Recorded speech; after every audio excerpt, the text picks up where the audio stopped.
সীমান্তে আবারও বড় ধরনের মাদক উদ্ধার। চুনারুঘাটের সাতছড়ি সীমান্ত থেকে ৫১ কেজি ভারতীয় গাঁজা জব্দ করেছে বিজিবি। কিভাবে ঘটল এই অভিযান, কোথা থেকে এলো এই বিশাল পরিমাণ গাঁজা, জানতে হলে ভিডিওটি শেষ পর্যন্ত দেখুন।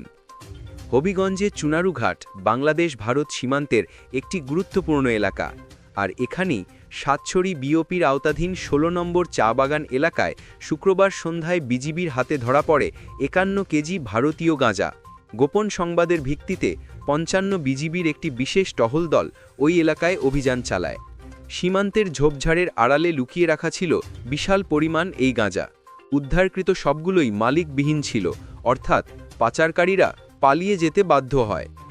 ৫৫ বিজিবির অধিনায়ক লেফটেন্যান্ট কর্নেল মোহাম্মদ তানজিলুর রহমান জানান, বিজিবি শুধু সীমান্ত পাহারাই দিচ্ছে না, বরং মাদক ও চোরাচালান বিরোধী লড়াইও চালিয়ে যাচ্ছে নিরলসভাবে।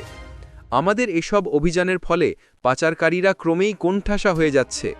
তিনি আরও বলেন, মাদক নির্মূলের এই কঠোর পদক্ষেপ শুধু অপরাধীদেরই রুখে দিচ্ছে না, বরং সাধারণ মানুষের মাঝেও ফিরছে স্বস্তি ও নিরাপত্তা।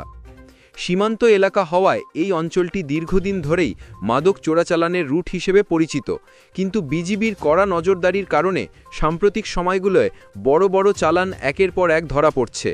গতকালের ৫১ কেজি গাঁজা উদ্ধার আবারও প্রমাণ করল মাদক ব্যবসায়ীদের বিরুদ্ধে কঠোর অবস্থানে রয়েছে বিজিবি। এই বিশাল গাঁজা চালান উদ্ধার নিঃসন্দেহে একটি বড় সফলতা।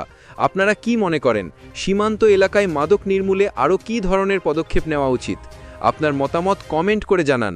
আর যদি ভিডিওটি ভালো লাগে একটা লাইক দিতে ভুলবেন না, শেয়ার করে ছড়িয়ে দিন সবার কাছে, আর অবশ্যই সাবস্ক্রাইব করুন ক্লারি নিউজ, কারণ আমরা আপনাদের সামনে নিয়ে আসি দেশের সবচেয়ে নির্ভরযোগ্য ব্রেকিং নিউজ।